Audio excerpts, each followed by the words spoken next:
운명은 타고나는 게 아닙니다. 흐름을 읽고 선택하는 것이죠. 안녕하세요. 사주의 흐름을 읽는 남자 팔자쌤입니다. 오늘도 여러분의 팔자 한 장씩 함께 넘겨볼까요? 사주팔자란 사람이 태어난 년, 월, 일, 시를 기준으로 해서 8개의 글자를 조합한 것을 말합니다. 여기서 사주는 연주, 월주, 일주, 시주라는 4기둥을 의미하고 팔자는 이 4기둥을 구성하는 각각의 천간과 지지를 합친 총 8글자를 뜻해요. 예를 들어 어떤 사람이 1990년 3월 15일 오전 8시에 태어났다면 이 사람의 사주는 그 시간대의 천간지지를 기준으로 조합되죠. 이 8글자를 통해 사람의 타고난 성격, 운명, 재능, 건강, 재물운 등을 예측할 수 있다는 게 사주의 핵심입니다. 마치 인생의 DNA 같은 거예요. 사주는 수천 년 전부터 중국과 한국, 일본 등 동아시아 문화권에서 활용되었고 여전히 그 가치가 인정받고 있습니다. 특히 사업가들, 정치인들, 연예인들 중에도 중요한 결정을 내릴 때 사주를 참고하는 분들이 많다는 건 잘 알려진 사실이죠. 천간과 지지, 그리고 음양오행. 그렇다면 이 사주팔자는 어떻게 구성되어 있을까요?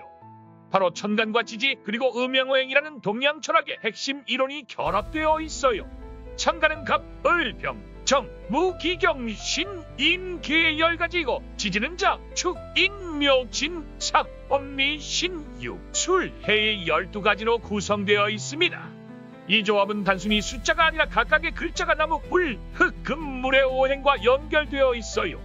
예를 들어 갑은 양목, 을은 음목, 병은 양화 이런 식으로 나뉘는데 이것이 바로 사주에서 사람의 기질과 성격을 분석하는 핵심이 되는 요소죠. 음양오행의 조화가 잘 맞으면 운이 좋다고 보고 서로 상극하거나 기운이 한쪽으로 치우치면 삶에 어려움이 따를 수 있다고 보는 거예요.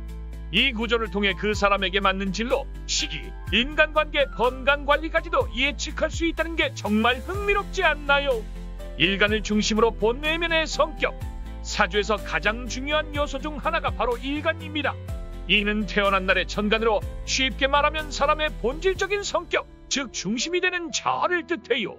예를 들어 일간이 갑이면 나무처럼 곱고 정의롭고 주도적인 성향을 갖는 반면 개인 경우엔 물처럼 유연하고 깊은 생각을 하는 스타일입니다.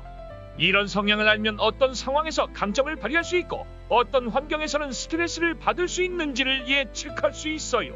특히 요즘처럼 자기계발이 중요한 시대에 사주를 통해 자신의 성격을 과학적으로 분석해보는 건 정말 큰 도움이 됩니다. 소위 말하는 MBTI 못지않은 동양 철학의 MBTI라고 할 수 있죠. 그래서 많은 분들이 취업이나 창업, 심지어 연애를 할 때도 자신의 일간과 맞는 상대를 찾아보기도 해요. 이게 단순한 운세가 아니라 실제로 통계와 경험에 기반해 정립된 이론이라는 점에서 큰 신뢰를 얻고 있는 거죠. 사주로 보는 재물운과 직업운. 그럼 이제 많은 분들이 가장 궁금해하는 부분, 바로 재물운과 직업운을 사주로 보는 방법에 대해 알려드릴게요. 사주에서는 오행의 상생상극 관계를 통해 어떤 에너지가 강하게 작용하는지를 파악하는데 그중 재물운은 일반적으로 편재와 정재라는 글자를 통해 해석합니다. 정재는 안정적이고 꾸준한 수입을 뜻하고 편재는 한 번에 크게 돈을 벌거나 예상치 못한 재물을 얻는 경우를 말해요. 직업운도 마찬가지입니다.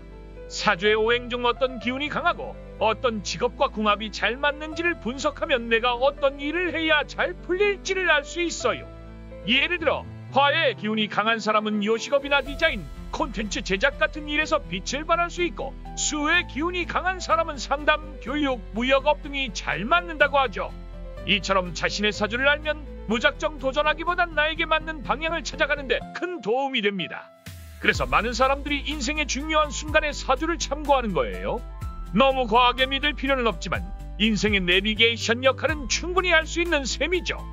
연애운과 결혼운도 사주에 나온다. 다음으로는 많은 분들이 실제로 사주를 보러 가는 가장 큰 이유 중 하나, 바로 연애운과 결혼운에 대해 알아볼게요. 사주에서는 정관, 편관, 정인, 편인 같은 개념을 통해 이상적인 배우자상, 연애 스타일, 결혼운의 흐름 등을 파악할 수 있어요.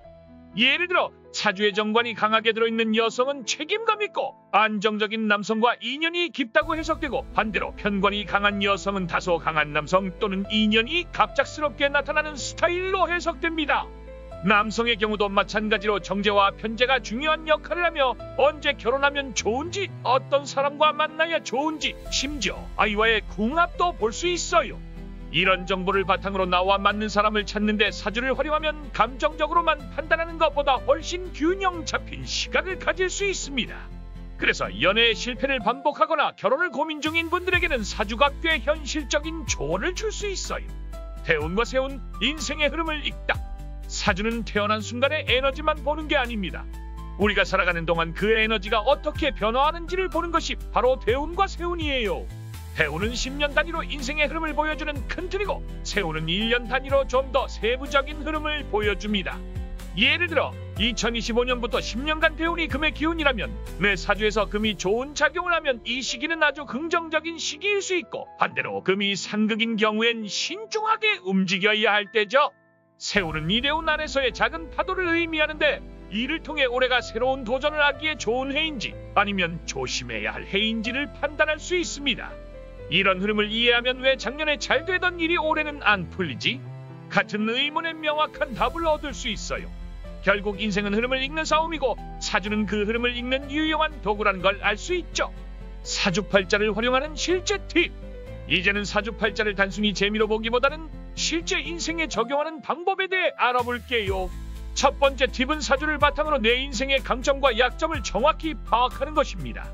예를 들어 나는 재물운이 약하지만 인간관계 운이 좋다면 사람을 통해 기회를 만드는 방식으로 전략을 짜는 거죠. 두 번째는 시기별 전략 세우기입니다. 대운과 세운을 기준으로 언제 투자해야 하고 언제는 기다려야 하는지 판단할 수 있습니다. 세 번째는 관계 분석입니다. 친구, 연인, 가족 간의 사주 궁합을 보면 갈등을 줄이고 이해를 넓힐 수 있어요. 마지막으로 마음가짐이에요. 사주는 미래를 결정해주는 게 아니라 가능성을 알려주는 거예요. 결국 그 가능성을 어떻게 살릴지는 내 선택이라는 점을 꼭 기억하셔야 해요. 사주, 맹신보단 이해의 도구로. 마지막으로 강조하고 싶은 건 사주는 과학이 아니라 철학이라는 점이에요. 너무 맹신해서 사주가 안 좋다니까 아무것도 못해 라는 식으로 접근하면 오히려 해가 될 수 있어요. 사주는 나를 이해하고 인생을 전략적으로 살아가기 위한 지도와 같은 도구입니다. 현대에는 AI와 사주를 결합한 앱들도 많고 사주 명리학을 공부하는 사람들도 점점 늘고 있어요. 이처럼 사주는 과거의 미신이 아니라 나를 더 잘 알기 위한 인생의 길잡이로 발전하고 있는 거죠. 여러분도 이번 기회를 통해 사주팔자에 대한 이해를 깊이 있게 가져가셨길 바라고, 혹시 더 궁금한 게 있다면 댓글로 남겨주세요. 다양한 주제의 사주 콘텐츠로 또 찾아올게요. 구독과 좋아요는 영상 제작에 큰 힘이 됩니다. 운명은 타고나는 게 아닙니다. 흐름을 읽고 선택하는 것이죠. 안녕하세요. 사주의 흐름을 읽는 남자 팔자쌤입니다. 오늘도 여러분의 팔자 한 장씩 함께 넘겨볼까요?